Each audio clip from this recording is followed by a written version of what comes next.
بسم الله والصلاة والسلام على أشرف خلق الله. حبايبي عاملين ايه؟ ان شاء الله كلكم تكونوا بخير يا رب وفي أتم صحة وأحسن حال يا رب. يلا دعوة لمرضانا يا جماعة ودعوة لأمواتنا، ربنا يرحمهم جميعا يا رب ويرحم كل غالي فقدناه ويشفي كل مريض يا رب. ادعوا يا جماعة لكل مريض بالشفاء يا رب، شفاء عاجلا غير آجلا يا رب العالمين. اللهم امين يا رب العالمين. يلا النهارده معاكي يا تيتا بقى، معانا بقى الماسوره اللي كلها كولاجين وفسفور وبتعمل دماغ بقى هايله. الحاجات اللي فيها جوه دي يا جماعه، بصوا اللي فيها من جوه ده، بصوا دي برضو اللي فيها من جوه قد ايه. بصوا يعني ماسوره بقى بتعمل دماغ، بصوا تعمل دماغ جامده الماسوره دي، وبتبقى شربتها هايله، بتبقى شربتها جميله للركب وللعظم. يعني الماسورة دي جميلة جدا جدا ومغذية للي يعني اللي ركبه تعباه ويشرب شوربة من الماسورة دي، او حتى ياكل حاجة كده من اللي عليها ده، ما شاء الله بيبقى زي الفل. ومعنا حتة لحمة بلدي جميلة كده هنسلقها، وهنشوف بقى الشوربة دي والاكل. وان انا مش هشرب من الشوربة دي، انا لو هشرب منها هحطها في التلاجة وبتبات لي تاني يوم، واروح شايلة كل اللي على الوش، اللي هو بقى الدهن اللي بيبقى على الوش ده، اشيله واسخن الشوربه او اعصر عليها ليمون وكمون بقى واشربها كده. دي بقى يعني دماغ لوحدها دي يعني. فدي بقى ان شاء الله باذن الله هنغسلها دلوقتي وهنسلقها، وهنشوف هنعمل معاها اكل ايه باذن الله. انا خرطت القلقاس زي ما انتوا شايفينه كده، خرطته. انا بغسله يا جماعه، ما بنشفهوش كده واحطه في الميه، انا بغسله بطلع كل اللي فيه ده، يعني بغسله بنضفه. مع ذلك هما بيقولوا السائل اللي فيه ده مغذي جدا، بس انا بصراحه بحب اغسله. والسلق اهوت انا هعمله بالسلق. ودي حزمة كزبرة كده، تاخدي الورق بتاعها كده، ومعايا شوربة خضار، دي شوربة خضار بقى انا هعملها ليا، والكرفس بتاعها. يلا الاول ايه، خلينا في طبق القلقاس. يلا نغسل القلقاس ونشوف هنعمل ايه تاني ان شاء الله.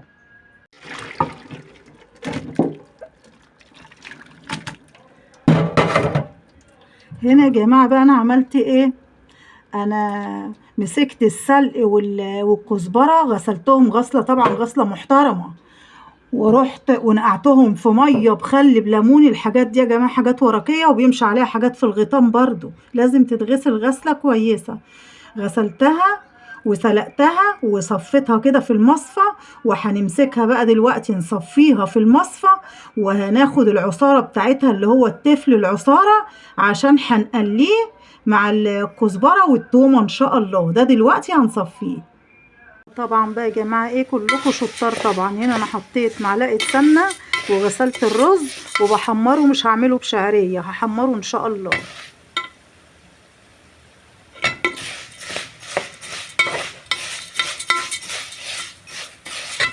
بيبقى جميل وبيبقى طعمه جميل الرز اللي هو ايه بيبقى محمر ده. حطينا الشوربه، نسمي ونصلي على الرسول ونحط القلقاس. حبايبي ايه، حطينا القلقاس نسيبه بقى اما يغلي، ونشوف ايه هنعمل ايه في السلق ان شاء الله. يا جماعة أنا صفيت السلق، ودي حتة العصارة اللي طلعت منه، ودوت السلق أهو. يلا بينا بقى إيه، القلقاس استوى، يلا بينا نحطه على القلقاس. القلقاس يا حبايبي استوى، البخار مداري. يلا نسمي ونصلي على الرسول ونحط إيه، نحط السلق. تقليبة بقى حلوة كده، بسم الله الرحمن الرحيم. كده بقى إيه، هنسيبه ياخد غلوتين ونقلله بقى التقليه الجميله بقى اللي هتخليه بصوا ريحته تفحفح كده ان شاء الله. ايه، نحط التومه، وعلى التومه ايه نحط برضو دي، عشان دي بتاخد وقت شويه عن التومه اللي هي حته العصاره اللي احنا صفيناها دي. ونقلب، بصوا قوام هتتحمش من الجنب قوام.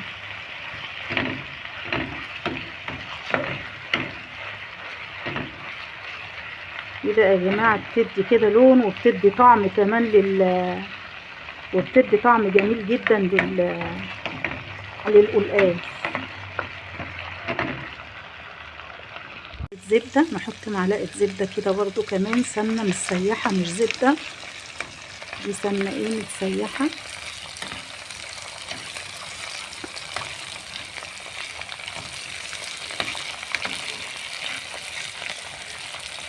الله على الروايح يا جماعة. التوم طبعا بيعمل ريحة جميلة طبعا التوم، مع بقى العصارة دي طبعا السلق فيها والكزبرة فيها، الكزبرة الخضراء. انا لسه محطتش، انا هنحط كزبرة ناشفة كمان، بس ايه تاخد بس لون كده ايه ذهبي شوية، ونروح حاطين نروح حاطين لها كزبرة ان شاء الله.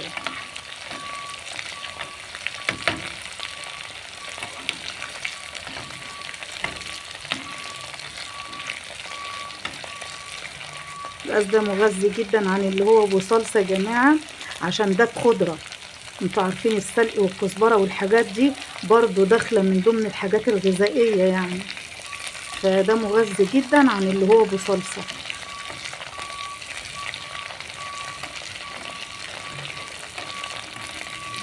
ده انا بعمله القلقاس ده بطريقتين يا جماعه. انا عاملاه يعني بطريقه قبل كده برضو على القناه، لو نزلتوا تحت شويه في القناه هتلاقوني مقليه فص توم بطماطمايه وحطها على الشوربه، بتقوم تدي برضو طعم جميل وتست جميل برضو للعدس. وبرضو عايزه تحطي الشوربه وتحطي فيها كده القلقاس حطي، بس بصراحه لما بعملها احمر فص توم ده غير ده طبعا، غير اللي انت هتحمريه ده. بحمر فص توم وبتشرب طماطمايه وبروح حاطاه في قلب الشوربه قبل ما احط القلقاس. برضو يا جماعه بيطعم الشوربه كده، وبيخلي الشوربه طعمها جميل، وبيخلي القلقاس حلو. ودي طريقه تانية اللي انا عاملاها دلوقتي دي. هنا بقى نحط حبه الكزبره، عشان انا مش عايزه الكزبره طبعا تاخد لون قوي يعني، هي يا دوبك تحطيها كده تقليبه وتروحي ايه طشاها على طول على الله. تعالوا بقى يا جماعه شموا الروايح الجميله بقى، تعالوا شموا الروايح الجميله. بسم الله ما شاء الله. الله وشك يا معلم، وشك يا معلم. الله على الجمال، الله على الجمال، الله على الريحه، الله على الطعم طبعا. بصوا يا جماعه القلقاس، حبه قلقاس بقى 10/10.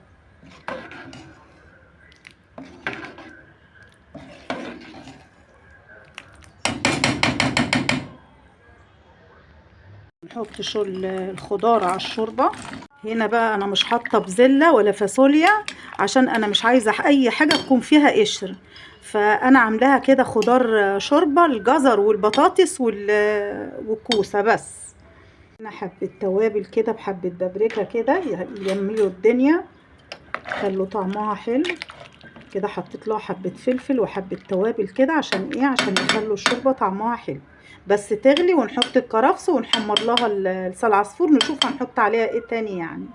نحط الكرفس على الشوربه، الكرفس بيخلي الشوربه طعمها جميل يا جماعه. انا بحب الكرفس على الشوربه كده. بقى ايه هنقللها، هنحمر لها لسان العصفور وهنحط عليها حبه شوربه بقى بالصلاه على النبي. البخار بيداري الدنيا كلها. حبه شوربه جميل. دلوقتي بقى هي اما تغلي الخضره دي هتربط. نحمر لسان العصفور للشوربه، لشوربه لسان العصفور، لشوربه الخضار.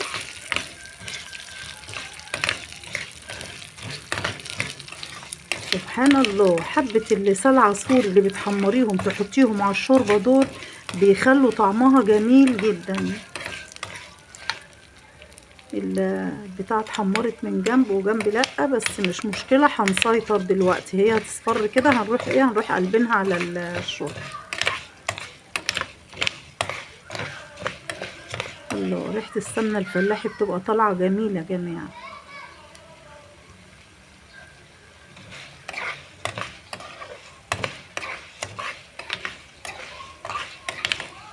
عزيز يا رب، عزيز يا رب، عزيز يا رب.